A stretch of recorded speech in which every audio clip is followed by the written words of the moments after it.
Hubo un tiempo en el que volar de Nueva York a París no tomaba 7 u 8 horas. Tomaba 3, y no era una promesa de futuro, ni una prueba experimental. Era real. Ocurría todos los días. Subías al Concorde, te servían champaña, escuchabas el rugido ensordecedor de sus motores Rolls-Royce, y antes de que tu reloj se ajustara al nuevo uso horario, ya estabas aterrizando al otro lado del océano. Era la cúspide de la aviación comercial. La velocidad del sonido domada por el lujo y la ingeniería. Y sin embargo, un día, simplemente dejó de existir. El avión más avanzado del mundo, capaz de volar más alto y más rápido que cualquier otro jet de pasajeros, se retiró. Sin reemplazo, sin evolución, como si hubiéramos dicho, esto es demasiado, y hubiéramos preferido volver a lo lento, a lo seguro, a lo convencional. ¿Por qué? ¿Por qué dejamos de volar más rápido que el sonido? ¿Fue el ruido? ¿El dinero? ¿El miedo? Hoy vamos a abrir esa caja negra del pasado, porque entender por qué el Concorde desapareció es también entender cómo funciona el progreso, y por qué a veces, lo más impresionante, no siempre es lo más sostenible. A mediados del siglo XX, el mundo vivía obsesionado con la velocidad.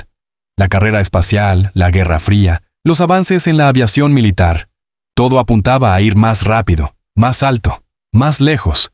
Y en medio de ese frenesí tecnológico, alguien se preguntó, ¿y si los pasajeros también pudieran romper la barrera del sonido? Así nació el Concorde, una colaboración entre Reino Unido y Francia que no solo buscaba construir un avión, sino una declaración de supremacía tecnológica. Un jet que volara al doble de la velocidad del sonido, alcanzando Mach 2, o lo que es lo mismo, más de 2100 kilómetros por hora. Un viaje de Londres a Nueva York que antes tomaba casi 8 horas, ahora podía hacerse en poco más de 3. Y no fue el único. Del otro lado del telón de acero, la Unión Soviética también se sumó a la carrera con el Tupolev Tu-144, un coloso blanco que parecía aún más futurista, aunque con una historia mucho más accidentada. Pero entre todos, el Concorde fue quien realmente tocó el cielo. Diseñado con alas delta, nariz abatible y una estética que aún hoy parece sacada de ciencia ficción, el Concorde no era solo veloz, era elegante. Su interior estaba pensado para una élite. 100 pasajeros, asientos de cuero, servicio de lujo y boletos que costaban más que unas vacaciones completas para una familia entera. Volaba más alto que cualquier otro avión comercial, a unos 18.000 metros, donde el cielo se volvía casi oscuro y se podía ver la curvatura de la tierra. Ibas tan rápido que si salías de Londres al atardecer, llegabas a Nueva York, antes del anochecer. Era el futuro, era inevitable. Era el siguiente paso lógico de la aviación civil. O al menos, eso parecía. Volar en el Concorde era una experiencia única, pero también era un lujo que solo unos pocos podían permitirse, y que muchos más tenían que pagar, aunque no lo usaran. Cada asiento costaba el triple, incluso el cuádruple, que uno en un vuelo convencional.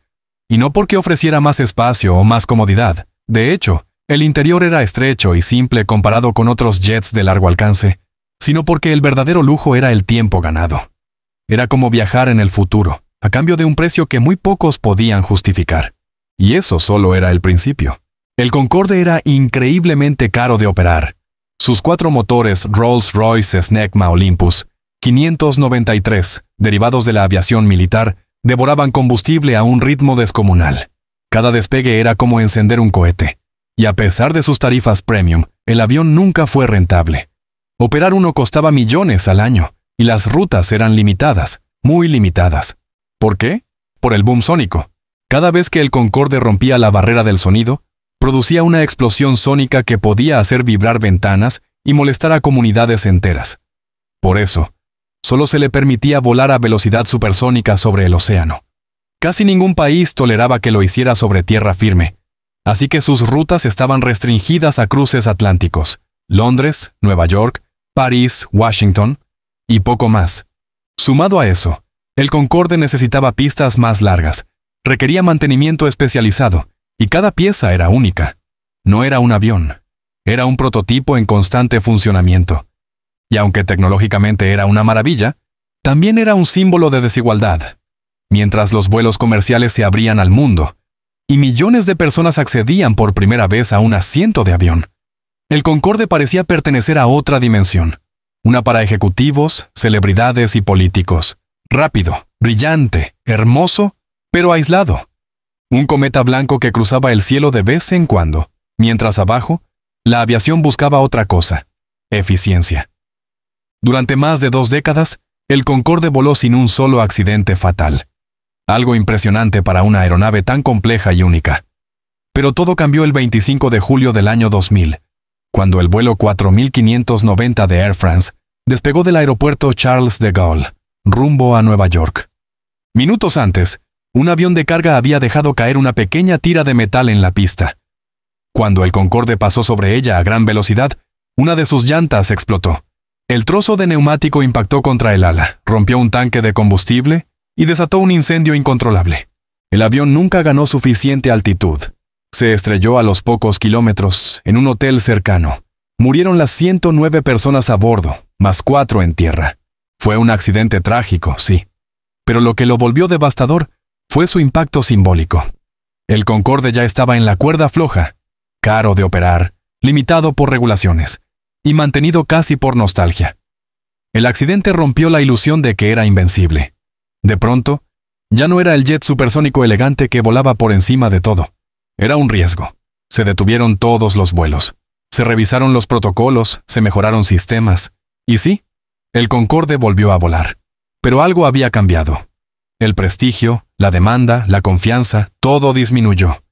Y apenas 3 años después, en 2003, ambas aerolíneas que lo operaban, British Airways y Air France, anunciaron su retiro definitivo.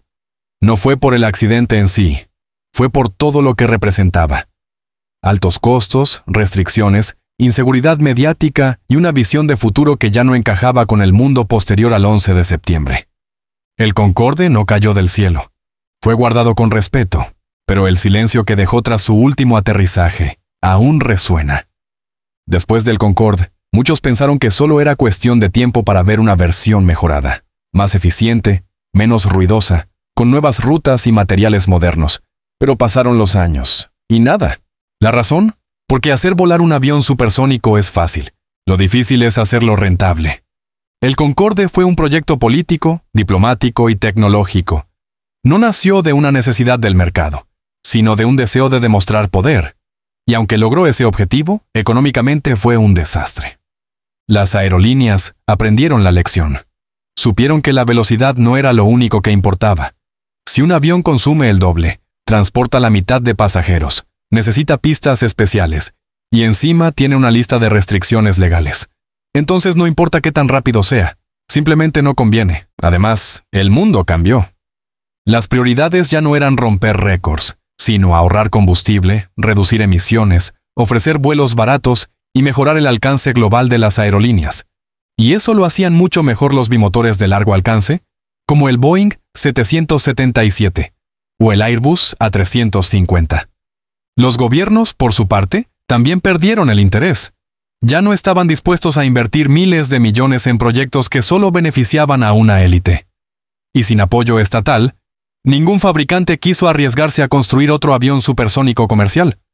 Lo que en los 70 parecía el futuro inevitable, en los 2000 se convirtió en una reliquia demasiado cara. El cielo no tenía límites, pero el mercado sí. Aunque el Concorde ya no surca los cielos, su legado sigue inspirando. Y no todo está perdido. En los últimos años, varias compañías emergentes han intentado revivir la idea de cruzar el océano en 3 horas, pero esta vez con tecnología más eficiente, motores más silenciosos y materiales más ligeros. La más famosa es Boom Supersonic, que promete un nuevo jet llamado Overture, capaz de volar a Mach 1.7 con emisiones reducidas y sin el estruendo del boom sónico. Japón, Rusia, incluso la NASA, han mostrado interés en volver al cielo supersónico, pero ahora con más cabeza que ego. Sin embargo, todos enfrentan el mismo dilema que derribó al Concorde: la economía. ¿Quién va a pagar por esos vuelos? ¿Cuántas rutas realmente lo necesitan? ¿Qué aerolínea puede justificar invertir miles de millones en un avión que solo servirá a un nicho de pasajeros? Además, hay otro reto moderno: el medio ambiente. En una era en la que cada gramo de CO2 cuenta, ¿cómo justificar un avión que consume más, contamina más y sirve a menos personas? Aunque los nuevos diseños prometen combustibles sostenibles y mayor eficiencia, aún no han probado nada en el aire. ¿Volveremos a ver un Concorde moderno? Tal vez. Pero no será mañana. Y si llega, será distinto. Más silencioso, más verde, más calculado. Por ahora, la aviación comercial sigue apostando por otras formas de innovación. Cabinas más cómodas, vuelos más largos, menores costos. Y el sueño supersónico. Sigue ahí, flotando entre nubes de nostalgia y bocetos de ingenieros. El Concorde no fue un error, fue un símbolo. Un recordatorio de que el ser humano no solo busca volar, sino hacerlo más rápido, más alto, más espectacular. Y durante casi 30 años lo logró. El Concorde atravesó los cielos a velocidad Mach 2 mientras los demás apenas despegaban. Fue ingeniería convertida en arte, tecnología con alas. Pero al final también fue una lección. Nos enseñó que en la aviación no todo se mide en kilómetros por hora. También cuenta el costo, el ruido, el impacto, la sostenibilidad y sobre todo la necesidad real. Porque sí, podemos cruzar el Atlántico en 3 horas, pero a veces también aprendemos que no hace falta correr tanto. Hoy, en cada aeropuerto del mundo, aviones silenciosos, eficientes y accesibles mueven millones de personas.